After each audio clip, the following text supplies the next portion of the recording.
TCS मामले नासिक की मुख्य आरोपी निदा खान के बारे में बात करने के लिए हमारे साथ उनके वकील बाबा सैयद हैं। आइए उनका एक एक्सक्लूसिव इंटरव्यू करते हैं। सर, निदा खान के ऊपर जो आरोप लगाए जा रहे हैं वो कैसे हैं? निदा खान के ऊपर जो आरोप है वो एक ही सीआर में आरोप है, जिसमें रेप का जो सेक्शन आता है 376, जो नया जो है वो 69 बीएनएस का है, वो है 299 है, 75 है और 3/5 है। ये सब है। मेन जो उसमें सीरियस जो सेक्शन है वो 69 मीन्स रेप केस 376 जो आईपीसी का था वो है। लेकिन एक्चुअली जो एलिगेशन है निदा पे वो सिर्फ धार्मिक भावना दुखाना जो सेक्शन 299 के अंडर में आता है उस प्रकार के। जैसा कि कुछ चर्चाएं चल रही हैं कि निदा अहमद के द्वारा आज मुंबई हाई कोर्ट में जमानत की याचिका दायर की गई और गर्भवती होने का कारण बताया गया। ये सरासर झूठ है। अभी तक ऐसा कोई भी एप्लीकेशन हाईकोर्ट, बॉम्बे हाईकोर्ट में दायर किया गया नहीं है। और कायदे से अगर सोचा जाए तो डायरेक्ट बॉम्बे हाईकोर्ट में इस तरह की एप्लीकेशन डायरेक्ट फाइल करने की कायदा इजाज़त नहीं देता है। निदा खान का कैरियर या उनके बारे में आप क्या जानते हैं? मतलब कैसी लड़की थी वो, कैसी महिला थी? महिला सीधी सादी थी और बहुत रिलीजियस थी, ऐसा हम नहीं बोल सकते। किसका जो अटायर है, जीन्स टी शर्ट वगैरह वो प्रदान करती थी और एकदम रिलीजियस टाइप की लड़की नहीं थी, वो एजुकेटेड थी।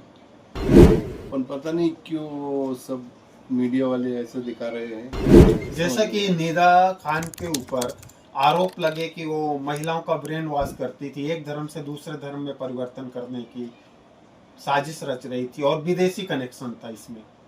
ऐसा ऑन रिकॉर्ड ऐसा कुछ भी डॉक्यूमेंट्री एविडेंस जो बोलते हैं, पुलिस के तपास में जो इंक्वायरी में आया और कोर्ट के सामने जो सबूत पेश किए गए, उसमें इस प्रकार का कोई भी एलिगेशन भी नहीं लगा है और इस प्रकार का कोई डॉक्यूमेंट एविडेंस या सबूत या पुलिस की तरफ से सबमिशन आज तक कोर्ट में नहीं किया गया। जैसा कि नासिक पुलिस कमिश्नर संदीप कर्णिक के द्वारा कहा गया कि इस मामले में विदेशी फंडिंग हो सकती है, जांच की जाएगी।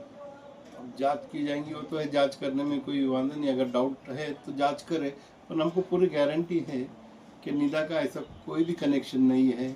और ये सब जो न्यूज़ चैनल पे चल रहा है वो किस आधार पे चल रहा है वो न्यूज़ चैनल वालों को ही पता है, लेकिन हमको पूरी गारंटी है कि ऐसा कुछ भी कनेक्शन नहीं। जैसे इस मामले को में जो है तो राष्ट्रीय मानव अधिकार आयोग और राष्ट्रीय महिला आयोग की भी एंट्री हो गई है, इसके बारे में आप क्या कहेंगे?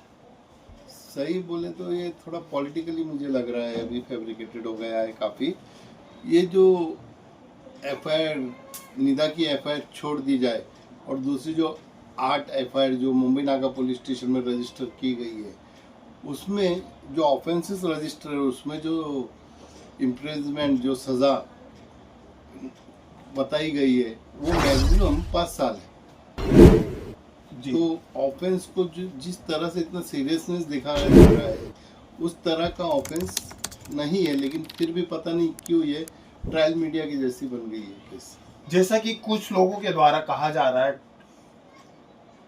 टीसीएस जो मामला है इसको जो दो समुदायों को बांटने की साजिश रची है, मतलब हिंदू और मुस्लिमों के बीच नफरत पैदा करने की कोशिश की जा रही है। तो वो तो मुझे पता नहीं, लेकिन आप पब्लिक में आजकल यही चर्चा हो रही है कि कुछ और केसेस जो थे उनको साइडलाइन करने के लिए या पॉलिटिकली मोटिवेटेड हो गई है ये केस, इसलिए इसको इतना हाइप दिया गया है। एक्चुअली इस तरह के जो केसेस होते हैं ये नॉर्मली लाइफ में हर पुलिस स्टेशन में ये रजिस्टर होते हैं। जैसा कि हमें जानकारी मिल रही कि 2022 से ये साजिश चल रही थी, लेकिन अभी तक कोई भी मतलब जो फरियादी थे उन्होंने एफआईआर दर्ज या शिकायत क्यों नहीं करी? अचानक ये 6 साल के बाद ही क्यों उन्होंने शिकायत दर्ज? यही डाउट क्रिएट होता है ना, क्या इतने साल बिना कुछ किसी को कंप्लेंट किए हुए इतने साल और अचानक एक दिन में ही सब 8 एफआईआर पुलिस स्टेशन में आके शिकायत दर्ज कर देना, ऐसी क्या वजह थी इतने दिन चुप रहने की? इवन फिरियाद में भी सेटिस्फैक्ट्री जो रीज़न चाहिए कि मैं क्यों डिले कर रही हूँ 2-3 साल क्यों नहीं दी, वो भी मेंशन नहीं किया है। तो आप इस केस को किस नज़रिए से देखते हैं? मुझे तो ये केस फैब्रिकेटेड लगती है और जो पहली केस है वो एक्स्ट्रा मैरिटल अफेयर के लव स्टोरी इस टाइप की केस नजर आती है, बस और कुछ नहीं। हमारे साथ जुड़ने के लिए आपका बहुत बहुत शुक्रिया, धन्यवाद।